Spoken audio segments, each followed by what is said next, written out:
How to use the Spiriva HandiHaler. This inhaler needs to use a little capsule that is delivered in one of these things. You'll have to peel back the film, reveal the capsule that you take out carefully, and then this capsule will have to go inside the device. How does this work? You press this button and that slowly releases the cap, and then you pull it back.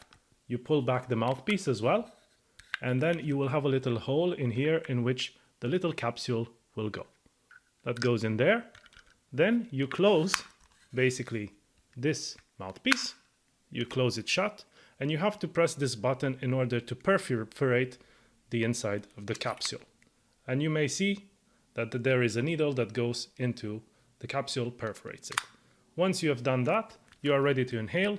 You have to breathe out completely and then breathe in deeply, forcefully through this mouthpiece. It looks like this.